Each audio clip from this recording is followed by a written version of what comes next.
On débute donc votre édition par la suite de cette visite d'État d'Emmanuel Macron au Maroc. Un discours du président français devant le Parlement marocain est attendu à la mi-journée. Hier, Emmanuel Macron a été accueilli, vous le voyez, en grande pompe par le roi Mohamed VI. Au menu notamment la signature de plusieurs contrats d'ampleur et une réconciliation diplomatique annoncée qui a été actée. On va retrouver en direct Clovis Casali. Bonjour Clovis, vous êtes notre envoyé spécial au Maroc. Vous suivez donc pour nous cette visite d'Emmanuel Macron sur place. L'événement de cette journée, cette deuxième journée de visite d'Emmanuel Macron, c'est le discours du président français devant le Parlement marocain.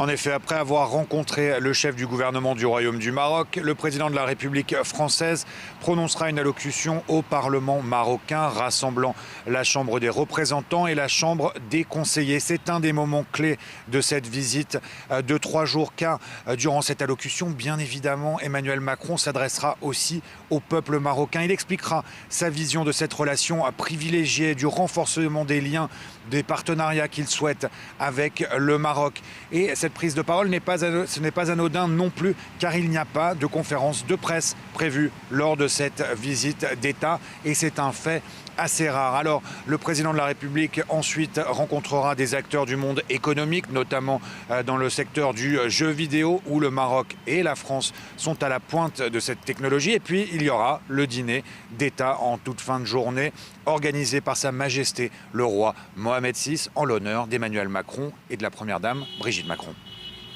Clovis, le début de la visite, c'était hier, a été marqué par de nombreux gestes de réconciliation.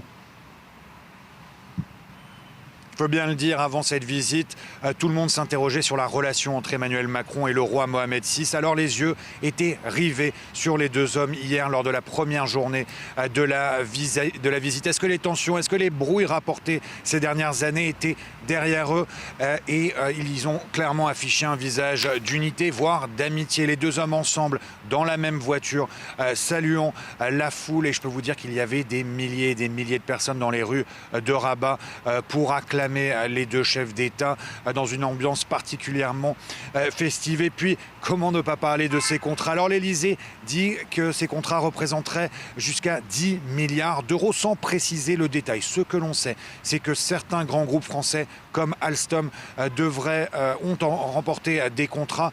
Alstom notamment pour la création, la livraison de 12 plus 6 en option des rames pour la ligne de train à haute vitesse entre Tanger et Marrakech. C'est un des contrats très importants qui a été signé entre une entreprise française et des entreprises marocaines ici lors de cette visite d'État. Et puis il y a d'autres accords, des partenariats un petit peu plus politiques, notamment dans le secteur de l'éducation ou de la culture.